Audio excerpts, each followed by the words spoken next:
Chinese model जो है उसके बारे उसके ख्वाब दिखाना। हम तो चाइनीज मॉडल का ख्वाब इसलिए देखना चाहते हैं क्योंकि हम समझते हैं डिक्टेटरशिप उसके जरिए डंडा चलाया जा सकता है, बाकी चीज। देखिए, बड़े अफसोस की बात है कि नजम सेठी साहब जैसे लोगों ने अब इस बात को क्वेश्चन करने की बजाय ये कहना शुरू कर दिया कि शायद हम चीन की तरफ देख रहे हैं। वो ये भी कह सकते थे कि हम मिस्र के मॉडल की तरफ देख रहे हैं। अच्छा, यही है।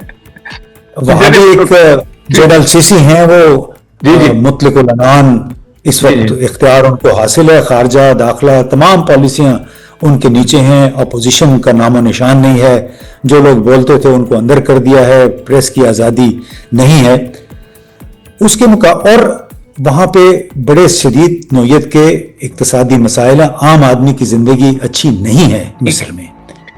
या फिर वो कह देते कि शायद हम तुर्की के मॉडल की तरफ जा रहे हैं, तुर्की की तरफ, क्योंकि वहां भी 2002 से एर्दोगान की बराह रास्त या बिल वास्ता तौर पे बरसरे इक़्तिदार हैं। मैं ये सोच रहा हूँ कि अगर चीन का मॉडल है फिर तो PMLN, peoples party, Jamiat Ulama इस्लाम, इन सबको तो फिर एक जमात बनाना पड़ेगा ना। इनको एक कम्युनिस्ट पार्टी की तर्ज पे कोई एक ही लड़ी में फिर परोना होगा ताकि ये फिर पूरे पाकिस्तान को कंट्रोल कर सकें।